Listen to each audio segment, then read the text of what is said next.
What up, ladies and gentlemen? You're hearing the voice of Marie Shadows. The intro cut off on the Substack live stream, so I'm just doing a voiceover very, very quickly.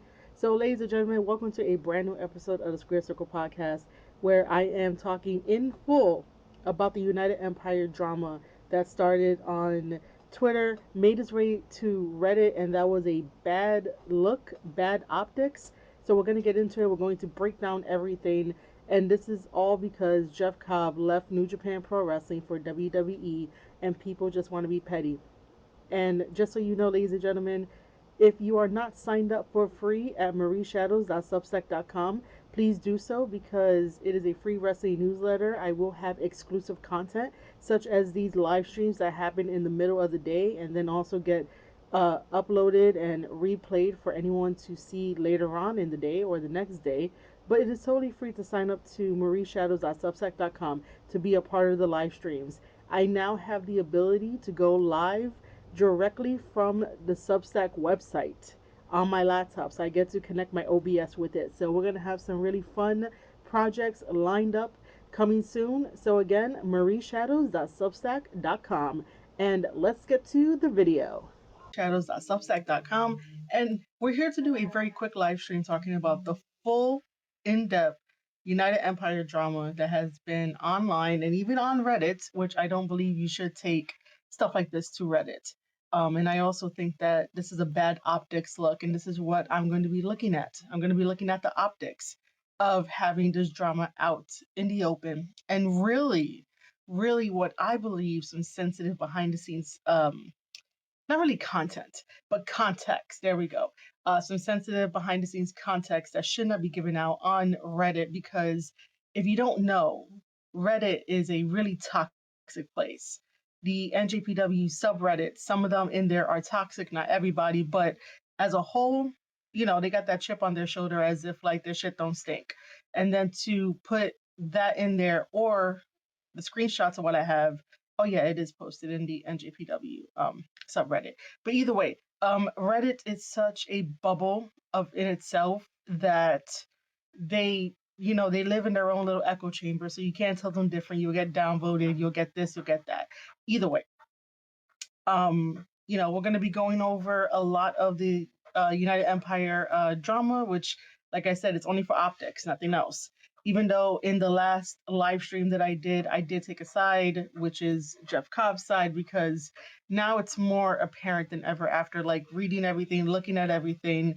It's basically, Jeff Cobb. That is not really the problem. There's a lot of things that people could do if you just sit down and talk with them and actually like talk with them and not like try to just be like, okay, well, if you just say you're just kidding, like no, if that's the go-to kind of defense mechanism, you really got to sit down and be like, yo, what is the real problem here? But then again, I think again, the whole United Empire thing was mad strong when we had Osprey, Aussie Open, Gideon, everybody else, Hinari in there, even though Hinari is injured, the Great Cobb being there, Akira Francesco being there, TJP being there, and it felt like a really good, wholesome, good unit. And then after Aussie Open left first, and then Osprey left, it's like they didn't give a shit about the United Empire until like I have a conversation about that with one of them. I still think like just because they left, there's no really care there because you would have left with people. You would have left leaving a foundation that would have stood the test of time if they didn't need to be there. Why do you think Bullet Club, every time that they change leaders, they're able to stand on the foundation of what made Bullet Club Bullet Club? Now the United Empire to me is in shambles. So it's like, nobody left a foundation for them to stand on.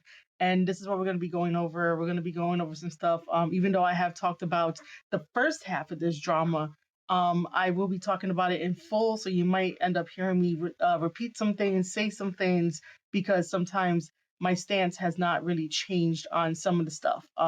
The only new information that we have is the long essay that is what I believe, again, is very sensitive behind the scenes context that TJP just gives out willingly on the New Japan subreddit because he probably feels that because people were making up stuff and believing their own narrative and creating a different narrative. It's sort of like you gotta let them be in their own bubble because they're not gonna know anything different. They're gonna take these words that you give them and they're gonna twist them all, and you don't want that getting to the dirt sheets because then they're gonna make it worse for the United Empire and worse for New Japan Pro Wrestling and worse for management. And now management has to scramble to try to do either some good PR or move around some stuff, break up the group, really see who's problematic. And even though TJP, is confirmed to be a freelancer, um, damage done, bridges are burned. Congratulations, you basically made things a little bit worse. And again, this isn't like trying to, I don't want to say throw hate at him because I don't really know him personally. I do appreciate TJP and his wrestling ability, but this burns bridges when we get to it and when I talk about it. It burns bridges so much. Luckily, Jeff Cobb got out of there in due time, and then we found out that Naito and Bushi are leaving, and it's just one of those like, again, New Japan Pro Wrestling, please wake up. Before I continue to go on this and talk about the drama in full, I do want to mention that yesterday, 6 hours of a particular post was posted on the NJPW social media account where they accidentally put NXT Dantaku. Because as you know, we're almost into the month of May, and May 4th is not only out there, not only for like Star Wars fans out there, but May 4th is also the Dantaku event. And Dantaku is a very important pay-per-view for New Japan Pro Wrestling. On the Dantaku event, we're going to be seeing the dog pound cage match that has Bullet Club versus House of Torture. Hopefully all guys come out of that not scarred. And then we have the main event, which is Goto versus Callan Newman for that IWGP Championship title, I believe, because Callum and Great Khan became World Tag Champions, and I'm like, that was so obvious, that was so predictable. But either way, whoever ran the account for the NJPW account put NXT Dantaku for next week. And because we were making a buzz about it and talking about it, I honestly think it was intentional. I honestly think that, this whole entire month was sort of intentional to not only get buzz on New Japan Pro Wrestling, but to maybe, there could be a partnership down the line with NJPW and WWE. Like, there's a lot of things going on. There's a lot of things if you see it on the surface level, and we could see it in real time. And I say that all the time on my podcast and all the previous videos that we see this happening in real time. So I just wanted to mention that I think it's very, very intentional for that to happen. Very intentional. And then they finally took it down. But screenshots live forever. So we have that, and we could definitely be like, oh, that's a huge tell. I don't think it was autocorrect because even though you could train the autocorrect for like certain things on the phone, you don't really get autocorrect that much or that like hyperimposed on if you're like on a laptop or something. But yeah, I just wanted to mention that. Before I continue to go on any further, I do want to say thank you so much to the members who decided to upgrade from a free tier right here on marieshadows.substack.com to a paid tier. Thank you guys so much. Because it means the world to me. I love obviously talking about wrestling, creating these things. And again, it is only me. I do not have a machine behind me. I do not have like any other big support behind me. It is only me and my content that I get to do these live streams, and I get to edit them, do thumbnails, do everything on my own. So I appreciate you guys for upgrading from free to paid, and I appreciate you guys. If you guys are going to be watching this over on youtube.com/Square Circle Podcast, make sure to hit that like button, make sure to leave a comment, and subscribe to the channel, the Square Circle Podcast on YouTube. You can also upgrade from a free subscriber that would, loves my content to a paid subscriber. We do have memberships over at youtube.com/Square Circle Podcast /join. And we only have 2 tiers. One tier is the OG tier for $1.99. Those are the ones that have stuck with me since 2019. Or if you are brand new and you have a budget, by all means get the 199 because it's budget friendly. The other one is 9.99, which is a tape study plus. And I do know I have to make more tape study reviews and more like exclusive content. Just give me, be patient with me only because like I said, this is only me doing everything, me planning out content, and me working with one laptop when there's two content creators going on and making content creation and stuff like that. So one for gaming, one for wrestling. So yeah, I would just appreciate any kind of patience, and I also appreciate your support, whether that is through a membership or a super chat. If you guys don't know, after a video is posted, you guys can still give super chats to your favorite content creators, and that helps them out greatly. So make sure you're helping out your favorite content creator by sharing, showing some love, sharing it out, and telling the world about their content. Now, let's get into the actual full United Empire drama. Just know that Jeff Cobb has already left New Japan Pro Wrestling. His last match was April, I want to say the 19th or the 14th. Like it was just very, very recent where he had faced Tanahashi for the last match. And then he goes on. And then he goes on Twitter to post this. How do you guys like my board? And by the way, as I pan over to like this side, right? To my right. Just trigger warning because we're gonna get into everything, especially what TJP's wife goes off the handle. So trigger warning as you see this. So right over here is the Reddit post. These are all the screenshots for the Twitter stuff, and then that over there you can basically see a little bit of it. So we're going to zoom in on this because this is the first one. Um, this is basically the first one, this one right here. So we're gonna get into it and read it.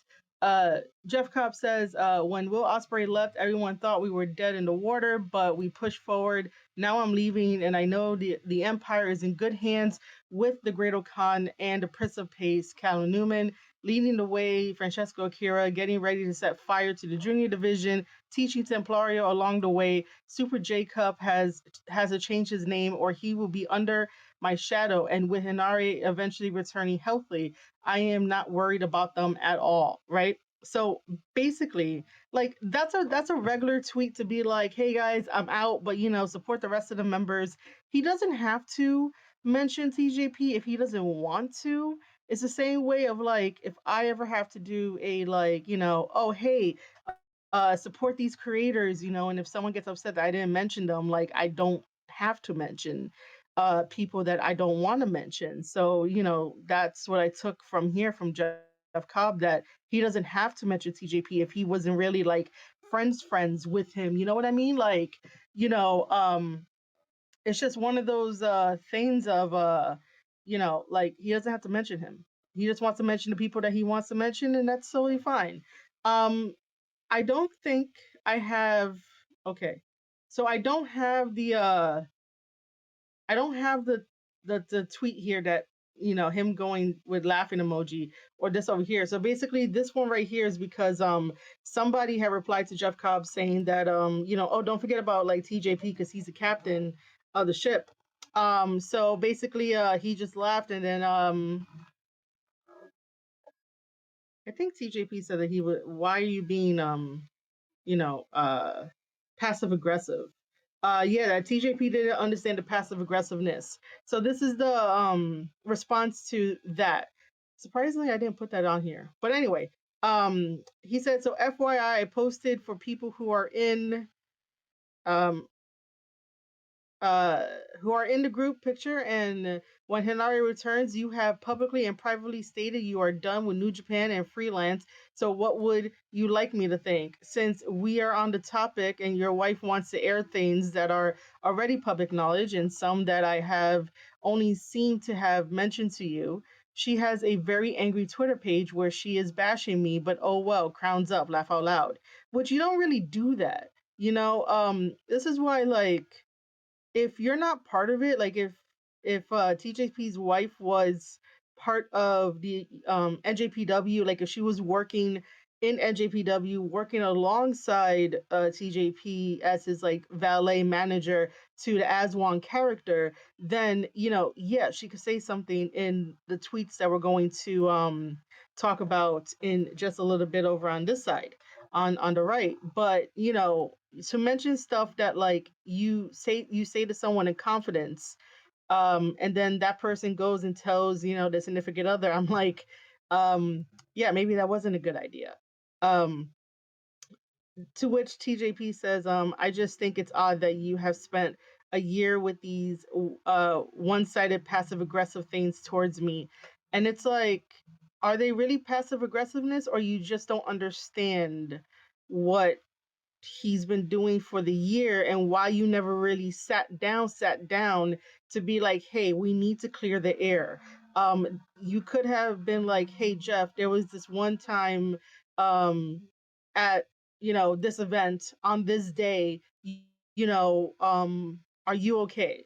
Or there were a couple events where it felt like these were passive aggressive actions towards me. Have a conversation like that and bring up specific things to be like, hey, here are some specific stuff that I feel that are passive aggressive, and I need to talk about them with you. That's what an adult would do.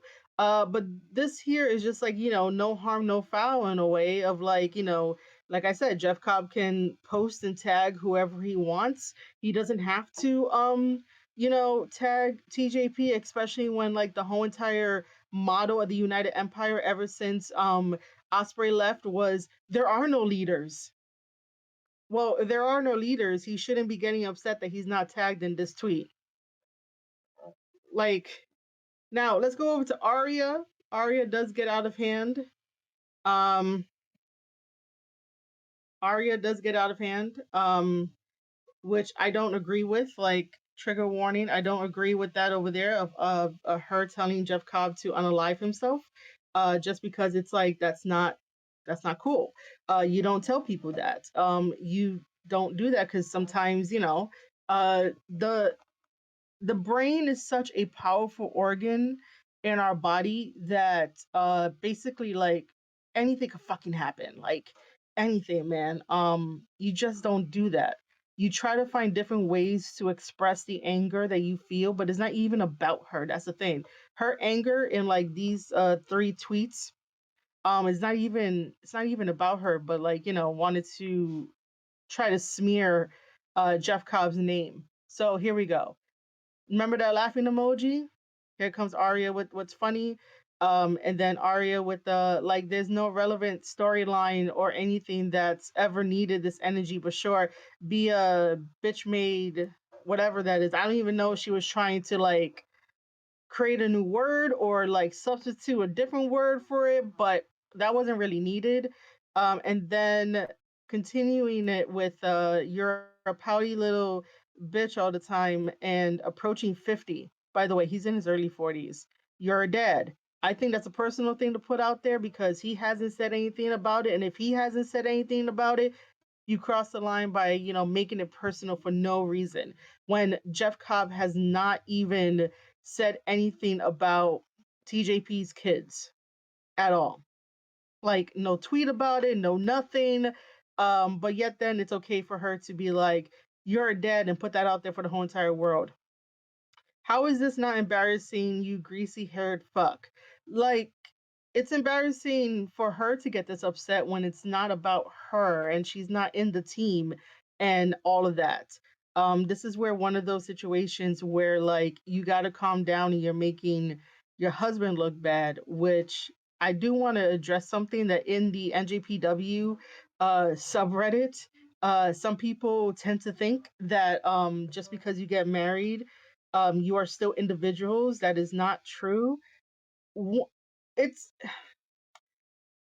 Once you get married, you are a reflection of your spouse, and your spouse is also a reflection of you. Now, if you decide, right, in the beginning days of dating and stuff like that, if you don't make it like 5 years and past. You don't really have to worry about, if your significant other represents you. So if you're just new in the dating world, you don't have to worry about if your significant other is acting a fool if you're not going to be with them for long term. But if you're going to be with them for long term, eventually people are going to be like, oh, they're a couple, they're serious. So whatever happens is a reflection on you, and you may not like that. But that is how society has always like looked at people, judged people, and even when you're with your friends, you're also a reflection of your friends. And sometimes if your friends end up acting a fool, it reflects poorly on you. And you know that phrase of that you only get, one chance to make a really great impression? That's still around in the universe. So yeah, this whole entire angry go off the handle and then delete everything and never give Jeff Cobb an apology is definitely a reflection on TJP, because this should have never happened. She should have never went off the handle, go after Jeff Cobb the way that she did, and then be like, oh, I'm not apologizing for anything. So let's keep going. um I believe I'm also missing one other tweet here. Saying that he didn't forget he's just a giant bitch made pussy. Jeff is going to WWE. Thank you for confirming that. And by the way, if you're gonna confirm it that easily, that means that um we now know who talks to the dirt sheets. He's been in contact with them for months. Now we know who talks to dirt sheets, which is not helping the industry if you still want to keep it kayfabe. Bruce Pritchard and Jeff had a meeting, and dumbfuck Jeff forgot already meeting Bruce in MOW and hit him with a nice to meet you, and Bruce corrected him. I don't know why that's a thing to tell people, but people all the time forget that they meet somebody or that they're doing too much. Um, but like to just name drop people because you think that it can like smear Jeff Cobb, like what? And then this one in the previous live stream, I was like, this is where it gets a little like weird and wrong. Um, you know, this is a shoot. Nobody likes the blink, little bitch boy attitude, and then still tagging Jeff Cobb. Feels the need to have, maybe it's the SARMs. Do you think the Fed will let you keep buying SARMs from that other guy in the locker room? Now, my problem with this and in the previous video was the fact that she dropped this piece of information, and this piece of information is sort of like I don't want to say a whistleblower in a way, but you definitely gave up like who else is the other guy. She wants to be so angry at Jeff Cobb for no reason. No true reason. She wants to be so angry at Jeff Cobb that she has to go and blow up the other guy's spot if he is selling SARMs. And by the way, if you guys don't know what SARMs is, it is a type of like supplement that I guess men take to keep their muscles and be that big. But then again, Jeff Cobb has always been a big boy, like, from just watching his whole career. So he's been like a big boy, and he trains and he eats. If he's taking that, you know, how would she know? If she's never been behind the scenes or like in the locker room of NJPW or wherever Jeff Cobb gets booked on the indies, how would she know that he takes SARMs? And why would you out like really directly be like, oh, maybe it's that, as if it's like so sure, as like a matter of fact? Even though like she knows stuff because obviously her and TJP talk, but to put that out there, and then if you're so comfortable with getting so upset with Jeff Cobb, who is the other guy? Name drop the other guy, because it's not really fair to be like, Jeff Cobb is bad. I'm angry at Jeff Cobb. Let me say all of these hurtful things, and then be like, oh, wait, the other guy that you buy it from, right, in the locker room. Like, if you're gonna be spilling all the tea, then why not go all the way? you know. Um, my problem with her is that she ended up blocking me. Not that I care.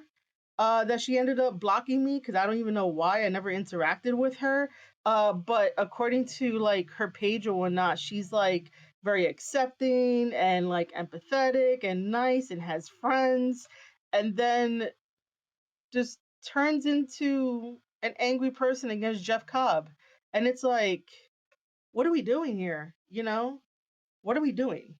I'm going to get out of this for a second, because there is one tweet that I have that I am missing that is important to this. And if I don't move my Nintendo Switch, it is going to fall. Because there is one that I am missing. What am I missing? Um,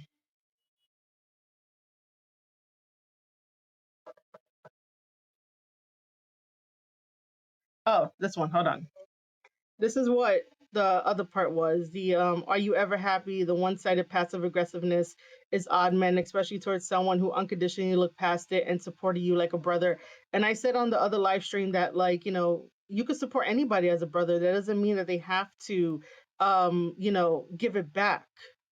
That doesn't mean anything. You guys can have a mutual expression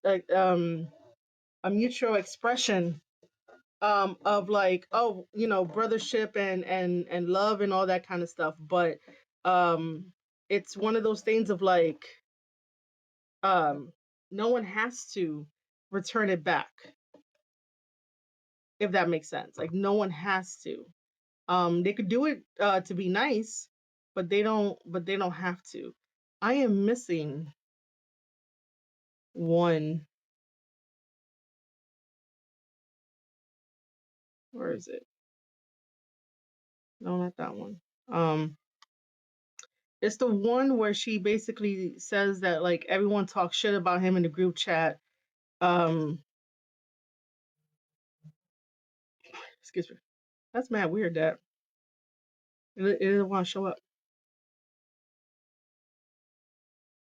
Well, it's on my phone and I can't really do anything about it because I'm live streaming on Substack.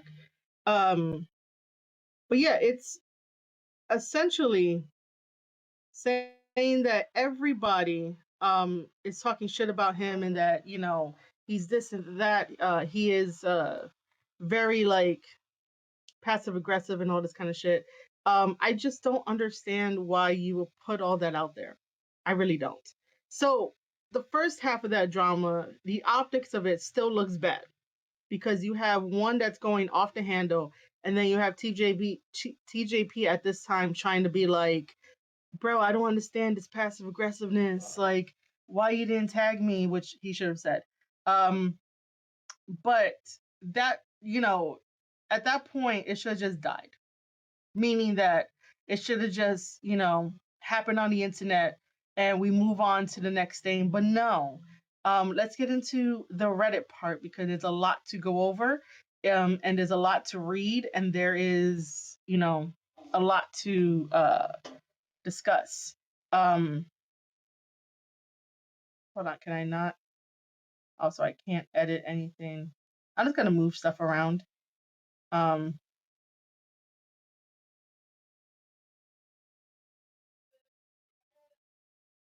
and I really don't want to keep talking about this, but hopefully this is the end of the drama after we're done reading the Reddit stuff. But hopefully this is the end of the drama because there's no need for this, especially when Jeff Cobb has already left and TJP is already out the door. And I said this in the last live stream, like rationalizing it, like why would you do something like this if you know you're on the way out?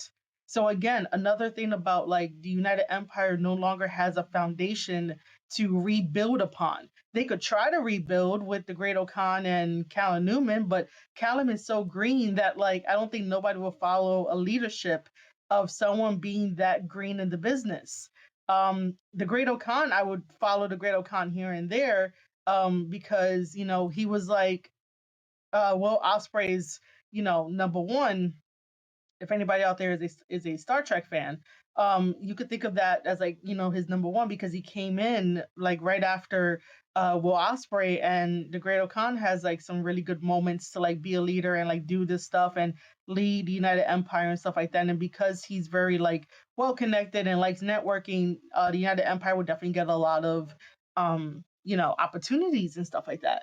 But if you're on the way out and you're a freelancer, as we're going to be discovering more here in more detail as I like, read what TJP had to say on Reddit, it's one of those things of like, why would you do this? We know you're leaving. The United Empire has two people leaving, and then what are you gonna do? Man, let's get into this long thing. Um, okay, I'm just gonna leave it like this, and I'm just gonna read it, and then I'm gonna respond to specific things. We are gonna read this whole thing. Again, remember this is on NJPW Reddit. This is where the screenshot came from. Here is where. Okay, let me start with this, and I quote from TJP over at Reddit, which we're gonna talk about.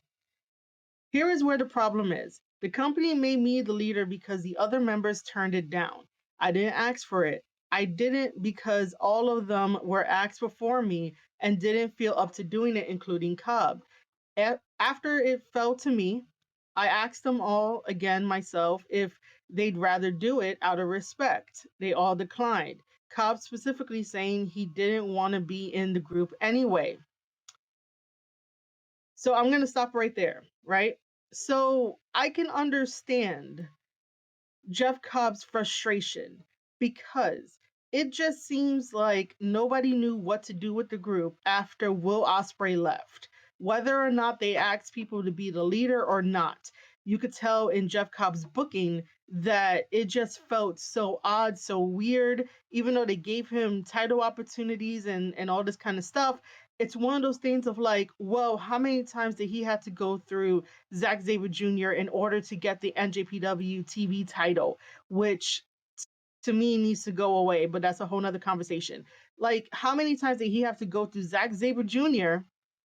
to basically get that championship title? Or the fact that during the G1 that Jeff Cobb lost to Konosuke. And Jeff Cobb is a die-hard loyal New Japan Pro wrestler at the time when he was there. Now that he's out, I don't know how much, gravity this has, but just stick with me that like he lost to Konosuke, who just came in to NJPW, and they made Konosuke the big shit during the G1 until he finally lost again to one of the three musketeers in the G1. But you let him have a victory over Jeff Cobb? What? Like when I originally what is it? Reviewed the G1, I was basically talking about that and how angry that was because that didn't make sense on a like booking standpoint. And people got upset because people have this thing of like attaching themselves to their favorite wrestler, and their favorite wrestler cannot lose. But nobody since can tell me what makes Konosuke very, very special in the world of wrestling when all he does is power moves, no sell, absorb this, absorb that, and like heavy hitting stuff. There's no what is it? There's no rhyme or reason to what Konosuke does. And if you're wondering who Konosuke is Takeska. See, this is why I don't say his first name, because I know I'm going to mess it up. But if people are listening rather than like, watching the video, when this goes up on the multiple platforms where you can find the Square Circle podcast, just think of take a shit. Take a shita. I'm so sorry. I'm so sorry. But if you guys are wondering, like, who the hell is Konosuke? Because I say Konosuke because I could pronounce it better, and that's like a better thing for me. But nobody has yet to tell me like what is so special about Konosuke. So, if Jeff Cobb wanted out of the group, it's because he was getting frustrated with the booking. He was getting frustrated with the lack of story that was happening, and he was the only one trying to make story, even if like It was a stupid way of how to make a story, but he's trying to make a story. He's trying to be creative, but nobody wanted to join in on being creative with him or even sitting down and being like, "Hey, where are we going with this?" You know? So let me continue here. Um Head of booking even sat with United Empire members down and told us exactly that they're putting me in that position. It was very clear and not self-appointed. I mean, it felt like it was self-appointed for a while, dude. Even when Will Ospreay was like, on his way out, it felt self-appointed. Those backstage comments and the backstage interactions felt very, very self-appointed. So I don't know about that.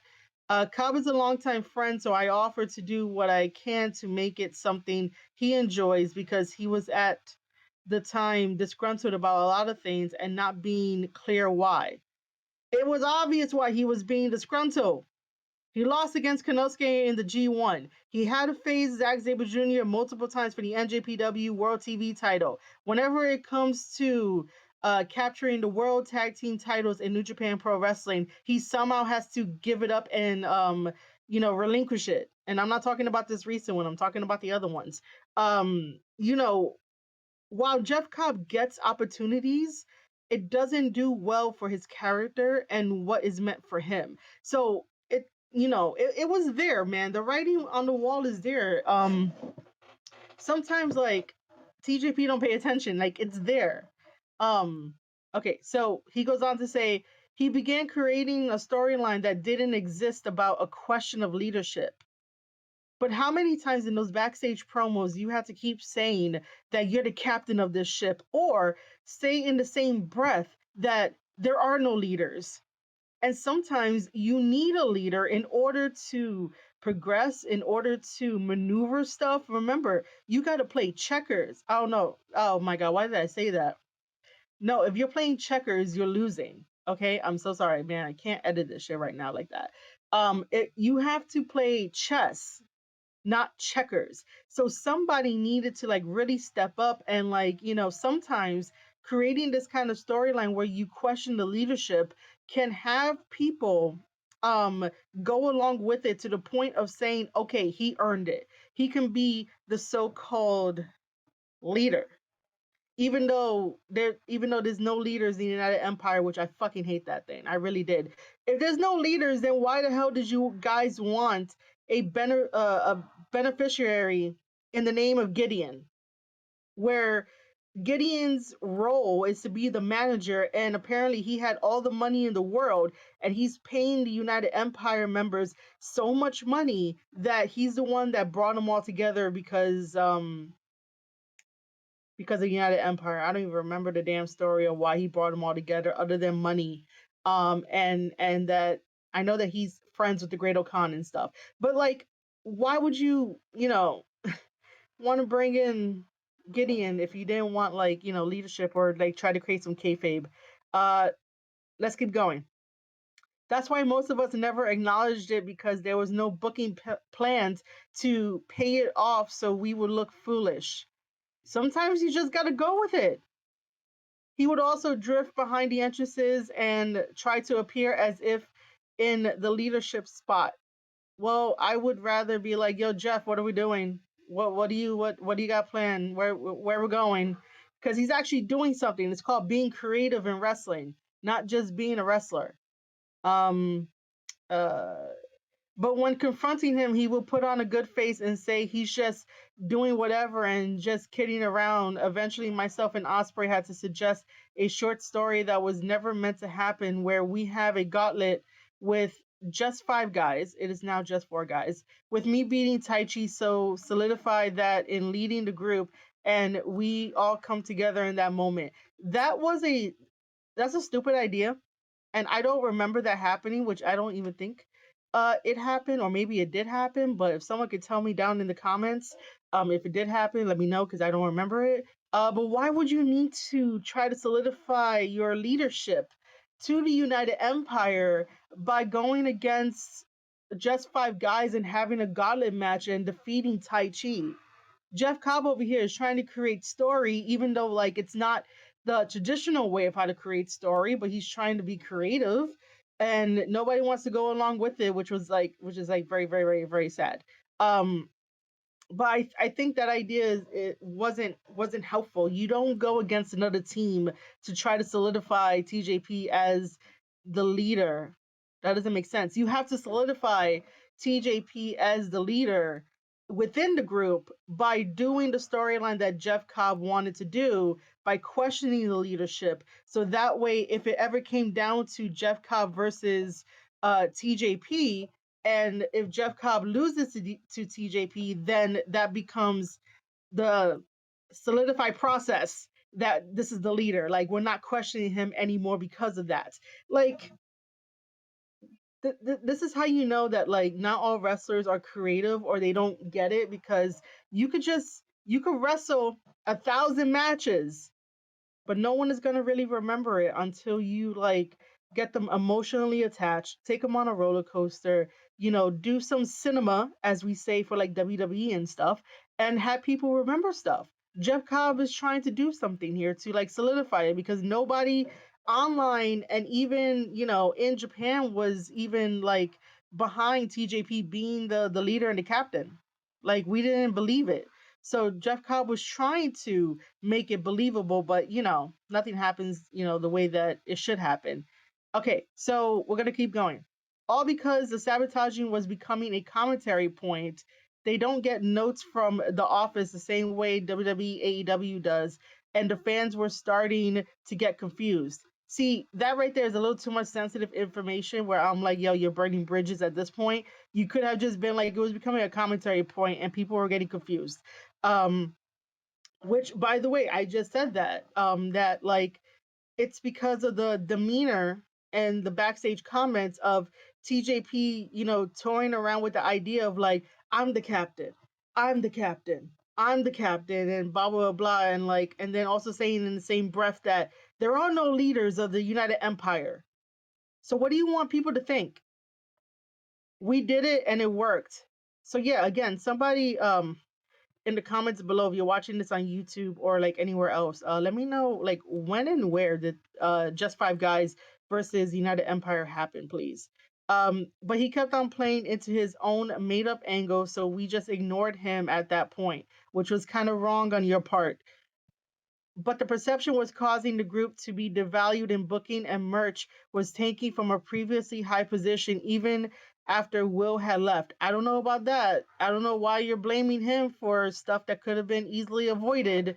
And that's not on Jeff's part. A lot of things change. Fans change, perceptions change.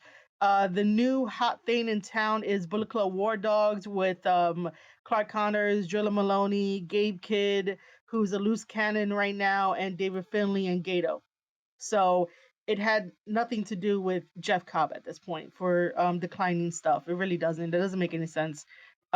Most of the group is on per day agreements. So if booking diminishes, we make significantly less money. Cobb is the only one on guarantee money, whether he works or not. Um, that is super sensitive to release. Very super sensitive. And now we know again who talks to the dirt sheets. And like, this is why the dirt sheets will always be around in this loop, is because people talk to the dirt sheets. People get information like this. And this is how the never ending tribalism and war and like all this kind of stuff online is never going to go away because of sensitive information like that. And plus, anyway, why are you blaming Jeff Cobb for his antics about getting less bookings? If you are on a pay per date agreement, then you gotta either negotiate or talk to management or try to be like, hey, I could do this and this. I can get this many people. I can help sell tickets. I could do something. Like, you gotta hustle too, man, to get your guaranteed contract. But Jeff Cobb has been there longer than TJP and like some of the other guys that come in and out. So sometimes even management could look at certain wrestlers and be like, oh yeah, we don't see anything long term, but we like you here, the fans like you here, so we're gonna do pay per appearance, because they can tell what kind of wrestler you are, what kind of person you are. Jeff Cobb has been freaking loyal, to be there. That's why he has a guaranteed money. Or he just what do you call it? Uh he just negotiated very, very well to get a guaranteed contract. And if you're not negotiating to get a guaranteed contract, then I don't know what you're doing. You're wasting time, because you shouldn't, when it comes to something like New Japan Pro Wrestling, or like um yeah, when it comes to like New Japan Pro Wrestling, you shouldn't try to be like, all right, I'll do pay per date. You should try to convince them to do a guaranteed contract. If you really, really, really, really, really, really, really, really, really want to be there and not have the indie mentality. If you have the indie mentality, then like, doing some shows for AEW to get a paycheck is good. Doing some shows for like MOW to get a paycheck is also good too. Doing limited dates for TNA is good. Like, you got to learn the art of like negotiating what you want to do, what you can see doing, because if you have other things, then yeah, you should, um try to pick and choose what kind of contract you want to have. But to say that all of Jeff Cobb's antics falls on the booking diminishes is it's wrong to just put it all on him. It depends on like the wrestler, what management sees in the wrestler, and obviously management saw long-term return on investment on Jeff Cobb, but then Jeff Cobb got a little like disgruntled and frustrated with his booking, so he decided to go. But they didn't see that same value in TJP, and that raises a lot of questions. You know, let's continue. Um, he also began having little locker room spats or criticism with other group members when, even when I wasn't there, left a group chat we have to collaborate together on gear and merch and just to hang out when traveling. And also created an issue with management where they questioned the group members if they got along with me. They all confirmed they did, and it was easy to see where it came from because Cobb was the only one they didn't ask. I'm surprised by now no one else from the group has either said, yes, this is true, no, this is not true, this is how it actually happened. Because again, like, um we don't know. We're taking this at face value. I'm reading this and giving feedback on this because it is a lot. Um but why would he only have locker room spats or criticism with the other group members when TJP wasn't there? Like, is TJP like the big authority person that like will be like laying down the law and be like, yo, you can't do this, you can't do that, you can't say this, like, um like, I don't know, man. I don't know, just something there just about like, I don't I don't really believe all that. And he left the group chat because he probably didn't want to be in there. It's for gear, merch, and just to hang out when traveling. I mean, you have his number. Just text him personally. Be like, bro, you want to come get ramen or something? Um, just a lot of passive aggressive, but detrimental behavior from whatever he was going through and not being upfront about it. Well, again, if it bothered you, you could have been upfront with him. I even offered him to lean into his rogue story if he felt like it would be interesting, even though it makes me look stupid. Again, TJP was the one that started with, I'm the captain, and in the same breath, in different backstage interviews after matches, would say that the United Empire has no leader.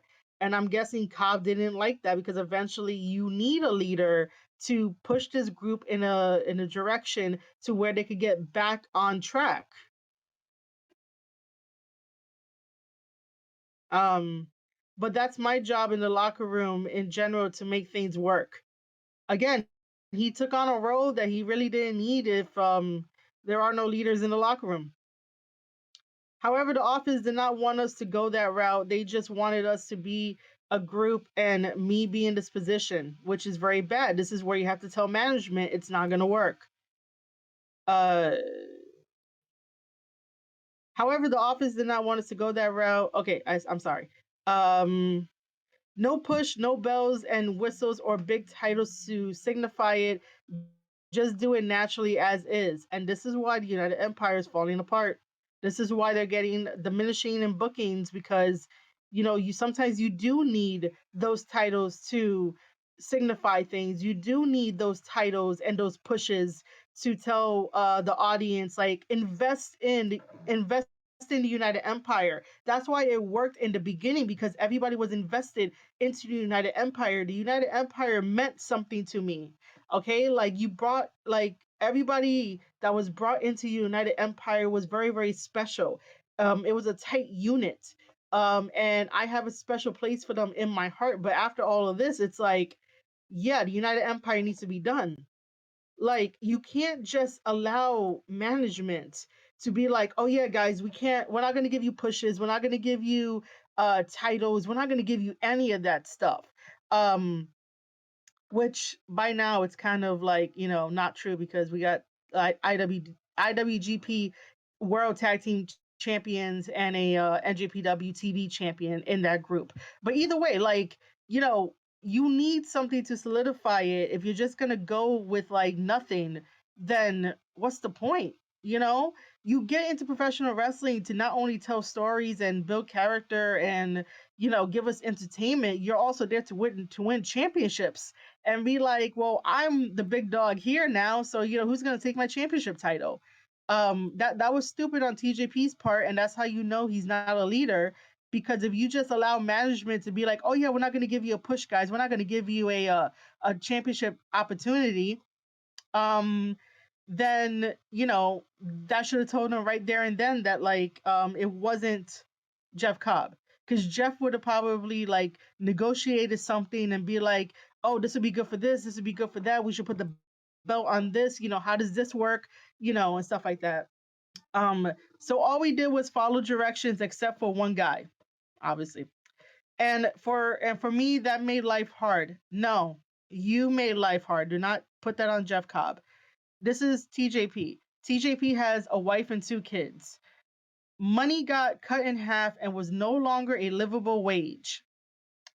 Not because of Jeff Cobb, because you allowed management to you into a pushover by saying no bells and whistles titles to signify it. Just that's not Jeff Cobb's fault. That is your fault for being like, yes, management. Oh, okay, management. Yes, management. We will do this. There are no complaints. I don't want a title. It's not Jeff's fault. Like you have to also negotiate on behalf of the United Empire since you were put into the position of being leader, but you didn't negotiate nothing on the behalf of the empire. But then you also decided to become freelance, so you really didn't care. And the trajectory of how I was being used at first versus Finley twice versus Taichi twice versus Kojima was now being changed, and I was told they couldn't continue that because of where we are at now. Which, by the way, New Japan Pro Wrestling is falling apart every single day. I feel like it's every single day. They're falling apart. Um, so they're changing a lot of things around. They're going on as business as usual, and a lot of the guys are frustrated. He continues to go on and say, so because of that, I chose to decline my contract simply to allow myself the freedom to make enough money to feed my wife and kids. Which, by the way, that is and to me that is an error because if you know that you have 2 kids to feed and to clothe and to take care of, you shouldn't have not done that. There should have been a negotiation where you could get a guaranteed contract and have money every single time and then start investing so you could get passive income. And when you get passive income, then you can make the choice of like, hey, I really don't need a guaranteed contract anymore, New Japan Pro Wrestling. I'm going to be looking to be a freelancer. But no wrestler thinks like that. No wrestler thinks to do passive income tactics with their money in a very legal way. So that way they can have a safety net and they can have money saved up. And when situations like this arise, they could be like, oh, okay, thank you for everything, New Japan Pro Wrestling, but I want to renegotiate my contract. I think I should be a freelancer for now. I'll be okay. I want to look elsewhere. Now, the next part that we get into, I have heard this story before from TJP. He just changed it because he is married now and he has 2 kids. And that is when I realized that TJP was the problem. As much as I praised him on my Twitter timeline, and I got to see him work MOW the 2 times that he came to the MOW show, once in Philly and then once in New York over here at the Melrose Ballroom.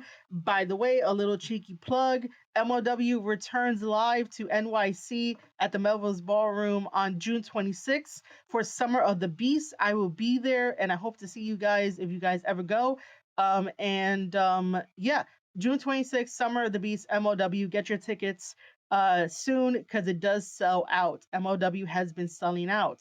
And even though I praise TJP for being a really damn good wrestler, I have heard this story so many times. He tells this story to young and upcoming wrestlers who like have girlfriends or maybe not have girlfriends, but I've heard this before. So excuse me if I don't give any kind of empathy or sympathy or any kind of slack towards this. Because, like I said, no one that decided to start a family should be trying to make less money and try to gamble on getting enough bookings to basically take care of their family, when he makes it seem as if like they have to rely on his one income, and you know, Arya can't do something on the side to make a little bit extra money. I mean, she used to have like an OnlyFans or something like that.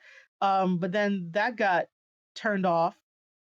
And then I don't know, they're making cards, like an underground card thing.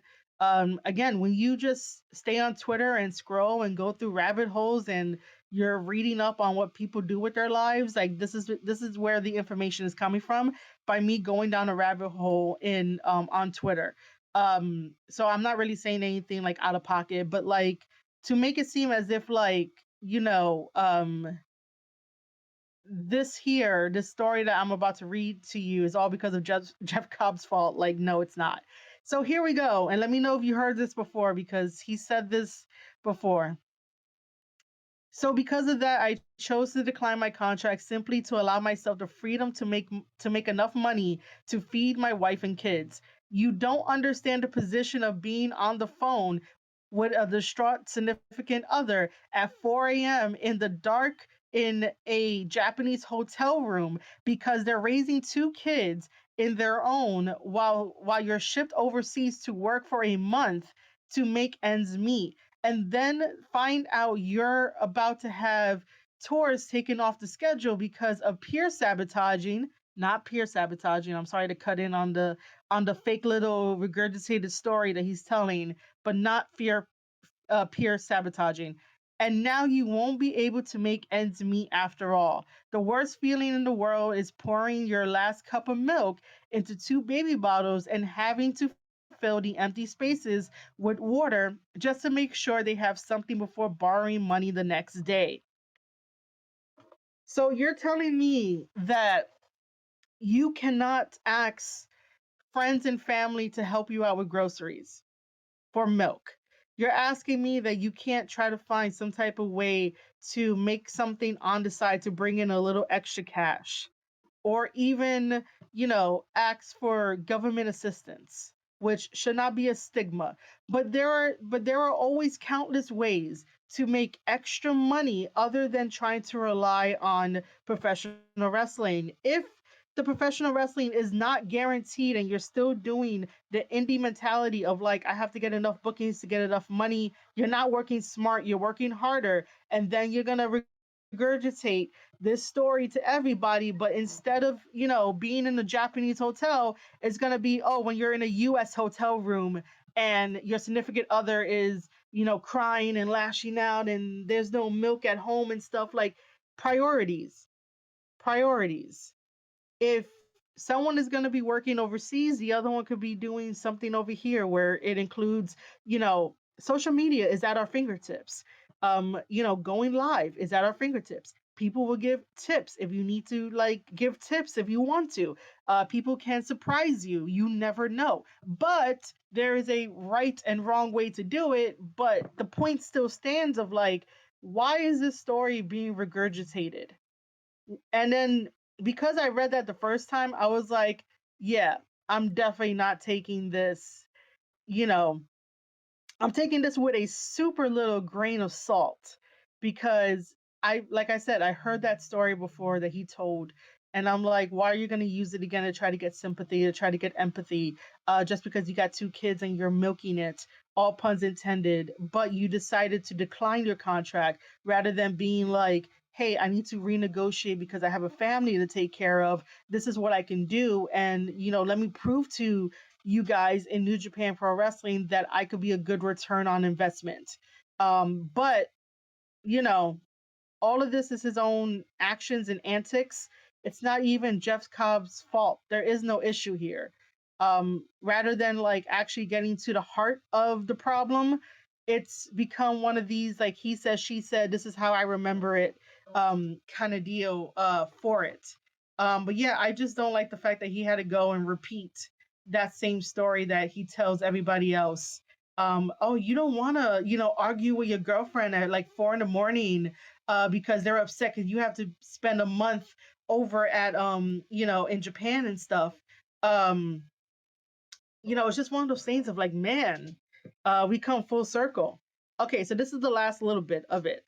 So this is somebody responding to TJP that says, very interesting. Thanks, mate. I love getting a rare insight on NJPW's inner workings. I do too, but this burns bridges and this is very sensitive information that TJP should know better. Um, excuse me. Okan turned it down too. He was kind of everybody's pick. Seems like an odd choice to turn it down, but my impression of him is that as a founding member, he's always been passionate about the idea of United Empire being equals and not having a leader, which is true. And then like TJP just had to keep, mentioning that. The claim the guy replied to above you is spreading all over this thread about you going into business for yourself or whatever was just completely unbelievable to me.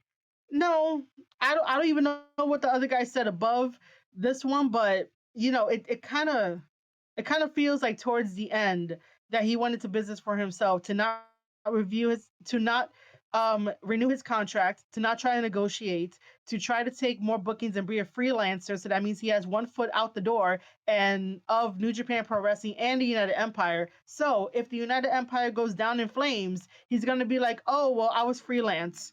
So that gives him a way out, which is kind of sad and upsetting and almost like a coward like thing to do, and then use the story of like my kids, the last drop of milk, and oh my god, is Jeff Cobb's fault in a way. The commenter goes on to say, like, I remember Okan yelling at you and Akira after a failed title challenge at Soccer Genesis, and that whole story accumulated in, as you said, the United Empire versus Just Five Guys Gauntlet. Oh, that's where it's at. Yeah, I skipped that. Yeah, I wasn't. Yeah, I skipped that one.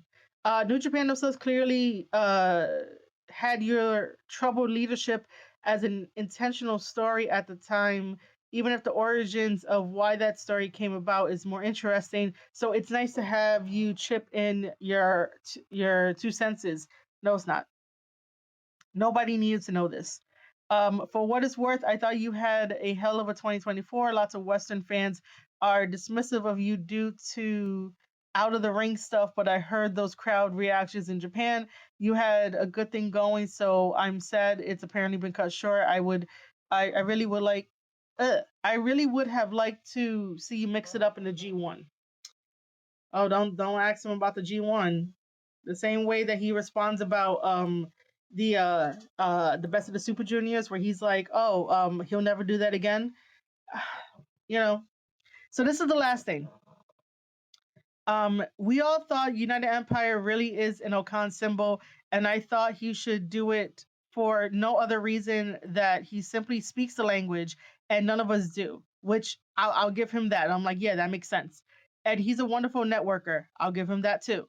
But he didn't feel up to it, and I tried to talk him into it when it fell to me, and asked him to speak as an equal because of his value in that regard. Okan actually is the one who came up with Captain for me out of respect for Will as the original. We wanted to still acknowledge him as a founding member, and I suggested picking a new term so it doesn't impose on whatever Cobb was feeling about. Office suggested boss and other terms that seemed too harsh, in my opinion.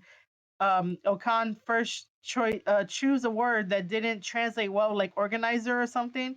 Then he mentioned captain. So we went with that. It fit as something not too serious, and also as a group, we all decided to focus on more darker colors and kind of a raider pirate sort of theme to drift from the royal thing we had at our height, which was a bad idea. Why would you go from something that was badass and cool to a raider pirate sort of kind of theme when you guys are not that kind of storytelling wrestlers? You guys are the United Empire for a reason. You guys bring together different wrestlers from all over the world with different ethnic backgrounds. Like, why would you want to put Hinare in a Raider pirate sort of theme kind of gear when Hinare is a Maori wrestler, like native to New Zealand? Like, how would a Raider pirate thing look on him? Is he gonna go R? Like, come on, dude. Like, this part here was like, why are we doing a Raider pirate theme? Why are we doing that? Like, it makes no sense. You guys are the United Empire. You guys are from royalty. So go with the royal, like, theme and color, and go with the royal kind of storytelling ability. But no, a Raider pirate. So how does that work with the Aswang? When the Azrong is a mythical creature in a Philippine culture, like, does that eventually become a pirate kind of theme? Like, come on. Like, I didn't understand that. The shift in tone to match the defeat we had and the upward rebuild. That doesn't mean you go for a raider pirate theme. When great empires fall, they're not like, I should be a pirate and I should go pillage anybody else. No, man, like, when empires fall, they fall. And then they rebuild somewhere else, but no one's gonna be like, I want to be a pirate on the way back. Like, we were in the exile, so to speak. Not really. The darker merch actually sold better than any other stuff prior, but unfortunately, again, we had one guy that refused to participate or focus with us on creating a more serious tone for the group. When you want to create a raider pirate kind of theme, that's not really, a serious tone. You guys can't be serious because nobody was going to be a leader. Nobody was going to be a leader, and no one told us to TJP. No one challenged him to be like, bro, just because we got a darker outfits and darker merchandise and we did a darker green, it doesn't really mean that we're serious. You could still be serious in the royal colors, you know everybody needs to rebuild a united empire. Just keep the same colors, but change the message. Actually be a leader, be a captain. And the way that the poster above when talking to TJP was like, oh yeah, when the great Okan, like, yelled at you and Akira because you guys lost this and blah blah blah, that was more like, oh, it's getting serious now. Like, they can't keep losing, so you got to get them motivated. And, like, sometimes yelling at people get people motivated. But just because one guy didn't want to participate, like, nobody was on the same wavelength. Everybody just did as they were told, and this is why the United Empire is the way that it is. why are you going with let's do what we're told rather than we got to talk about it as a group? Nothing in these two new information screenshots tells me that a conversation was had. I should say no conversation was had, just in case if people get kind of confused. These two things don't tell me that a conversation was had about this. It's just like, oh, because he said so, kind of deal. This is how it comes off as, because he said so. Um, Instead, he focused on making up a story. We couldn't tell that undid everything the rest of the group was working towards while we were in a cool down year booking wise. He really didn't try to do undid everything that you guys were doing. He was like, we got to create a different story in order to be serious, you know? Um, Please use the last two responses as reference points for others in the space that don't know this stuff and are wildly incorrect in their think pieces. It would be appreciated if people understood these things. Context is important. Okay, there you have it. The whole entire United Empire drama, um, except for that one tweet where Arya is like, people talk shit about you, Jeff Cobb, blah blah blah, all that kind of stuff. My final thoughts on this, because this should be the end of it. We should not have to create another video or a live stream talking about this. But it just seems like everybody is frustrated. Everybody in New Japan is frustrated. Nobody wants to sit down and have a conversation about it, whether that is a like what is it? Not really a language barrier, but more like an ideology barrier when it comes to what professional wrestling means and what sports entertainment means and stuff like that. To reveal this much of the sensitive information, like this is very sensitive information, you're burning bridges. And to already have this in mind of like, you're on your way out, so let me burn the bridge is really, really bad, because then New Japan is like, I can't count on this guy. I can't count on this guy to not say anything. And then dirt sheets, like I said, are going to get a hold of this. They're going to twist it. They're going to take it so out of context, and it's going to really be hurtful towards everybody involved in New Japan Pro Wrestling and involved in the United Empire. And then what? You know, if TJP's wife has yet to apologize to Jeff Cobb, what are the chances of TJP apologizing to the whole United Empire and really like hurting them? But TJP is still going to be there for a couple more dates. Um, I don't think he's on the Best of the Super Juniors tour, but he's going to be there for a couple more dates. Him and Templario are going to team up to take on Royce Isaacs and Nelson. That's his tag team partner. The two tag team guys that has been holding the NJPW Strong tag team titles for the damn longest, and they need to be showcased a lot more in New Japan Pro Wrestling. But for some reason, like New Japan, get your shit together. Um, but after that, I don't know what he's going to be doing, but he's a freelancer. So, like I said, one foot out the door, one foot in the door. If anything happens to the United Empire, if it comes crumbling down, he'll just say, oh, that wasn't my fault. It wasn't my fault. There's no like a little bit of accountability, a little bit of like reflection of like, yeah, maybe we did this or that or this or that or anything like that. Anything different. There's nothing about that. It's about like, oh, let's all blame Jeff Cobb because Jeff Cobb didn't get with the program, and Jeff Cobb did this, and Jeff Cobb did that, and Jeff Cobb is creating his own narrative and his own story and his own creative, because at least somebody is creative on the United Empire front. So, go along with it. Follow him for a change rather than being like, oh, because they put me in charge, you got to follow me, guys. You can't follow anybody else. We're going to just ignore him. Like, what is that? That's not friendship. That's not, being a team player to just ignore somebody because you're not understanding what they're doing rather than being like, hey, I could see that this could be a creative thing. Like, what are you doing? What kind of plans do you have? Even if it doesn't pay off, like, what, not every story needs a huge payoff where like you're gonna take it all the way to like the Tokyo Dome. Like, not every huge feud needs a huge payoff, even a little bit of a payoff to understand what to do next, to understand where to go in the story, to understand like what to do next. But again, you don't need a huge payoff. Like, you don't. If you think about like only doing the huge payoffs in professional wrestling, you're gonna miss all the awesome little moments along the way, and that shouldn't be a thing. But yeah,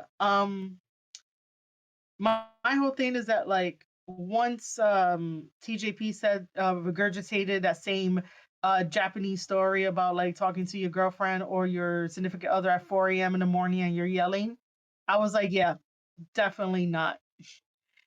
Definitely take this all with a grain of salt, especially the story of in the NJPW subreddit that I just read to you guys. Take it with a grain of salt because nobody should regurgitating that story and just changing to fit modern life, to fit what he's doing now.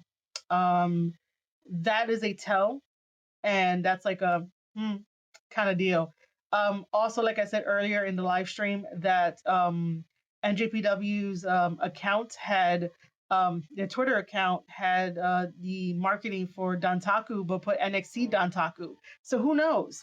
Um, Other than that, in the world of wrestling, especially on the Japanese side, on all that kind of stuff, Mayu Iwatani lost the IWGP Women's World Heavyweight Championship title. I forgot who beat her. I think it's I'm gonna mess up her name, so I better not say it. Just know that like if I don't know how to pronounce Japanese names without like looking in front of me to like try to pronounce it, most of the time I won't say their names. But you can easily like find it on online. I just do it out of respect because I don't want to mess up their name. The same way that like if I don't know how to say like a Spanish name or some other kind of name, I'll just be very very respectful and be like either teach me or I'll describe them to you and stuff like that. But I just, very respectful. I don't want to mess up her name because it's really really Japanese. Um, Other than that, just be aware. Watch everything in real time. It's totally okay. The haters still think that like I don't know what I'm talking about when I talk about New Japan Pro Wrestling, the downward spiral. And again, we're just coasting on by. New Japan Pro Wrestling is coasting on by, and with all the fans that keep saying, "Oh my God, this is great! Oh my God, this is so awesome! Oh my God, New Japan, yay!" You guys are not helping New Japan Pro Wrestling to get back to the standard that they need to get back to before the AEW partnership, because the decline in creativity has no soul. The decline in the booking has no soul. And what other wrestling company out there has no soul with their characters and their booking? All Elite Wrestling. Yep. I don't care if people don't like me for it. You can leave a comment saying you don't like me for it. You can curse me out if you want to. It's totally okay. I'm so used to it. But, there is no soul coming from New Japan Pro Wrestling. And I really do hope that sometime later this year or into next year that The Rock is like, hey, we have a partnership with New Japan Pro Wrestling because we're going to be celebrating if that ever comes to light fruition. If I dream about it, if I talk about it, if I manifest it, maybe it can happen because New Japan Pro Wrestling needs it, and they need to wake up before they basically um how can I say this? The only way that New Japan goes under is if New Japan doesn't really like care or really realize what's happening. So New Japan will be the ones to do it themselves. Versus like no, there is no versus. Either way. I have been talking for a very, very long time. I have been filling you guys in on the full United Empire drama for now. Hopefully it's for now. Hopefully this like just stays like this. But I still think that optics wise, TJP did not help himself, and TJP's wife did not help herself either, and even the image that both of these two have. Because if she's just gonna fly off the handle with like anybody else, and TJP is just gonna spill the beans to try to correct other people for like think pieces when you just leave them alone, and you can correct all that when you finally do a tell-all book or a tell-all podcast, which would be better, to air it all out. companies are going to start looking at you funny. People who book you are going to start looking at you funny because like everything stays on the internet and people cover that kind of stuff. So optic wise, they burn a lot of bridges. I do not suggest any of this. I do not suggest if you are a wrestler to do this on the daily, even though you guys shouldn't do on the daily, but you know what I mean. Um, I do think that like if wrestlers need to clap back at certain fans for stepping on a line, then yeah, but don't take it too far. But you know, every case and situation is a case by case dealings, situation by situation dealings. But something like this with the United Empire drama to air out all this dirty laundry should have never happened online. Just because Jeff Cobb was like, you know, saying goodbye and just tagging a couple people and talking about the United Empire and didn't mention one person, you should have kept it scrolling. You should have kept it moving. Like, obviously, you know, he didn't want to mention you. So why go into this whole thing of airing dirty laundry if you knew that you're on your way out too? Again, that's a very like coward thing to do. That's a very like, you know, childish thing to do of like Jeff Cobb is leaving to WWE. His leaving date got pushed up and he's gonna go and then all this drama starts. And it's like, you know, the easiest thing they could have done was just be happy for Jeff Cobb and just, you know, not air out this laundry for no reason. When these guys are not even gonna be in New Japan as much. Like I said, Jeff Cobb is already on his way and TJP has one foot out the door. Other than that, ladies and gentlemen, I hope that you gain some knowledge from this. You guys can leave a comment if you want to. Just a quick reminder, you guys can always upgrade from a free to a paid subscription right here on marieshadows.substack.com. I have merchandise available. Merchandise can be clicked on and bought through Fourth Wall. If you are watching this on youtube.com/Square Circle Podcast, you can purchase the merchandise there. And you could also get a membership over there as well for exclusive videos. YouTube.com/Square Circle Podcast/join. There are two tiers, a $1.99 tier and a $9.99 tier over on YouTube. They are both wallet friendly. And over here on marieshadows.substack.com, they are wallet friendly as well. And all of my merchandise is wallet friendly from like $20 to like maybe $30 for like the hoodies and like $7 and change for the buttons and the stickers. So whatever you like, it's all there. It's all made for fans by fans. And again, thank you for being here watching this live stream and joining me. I just want to do this very, very quickly on here instead of like, you know, anywhere else. But I appreciate you guys. Tell a friend, share it out. And I'll see you guys on the next one.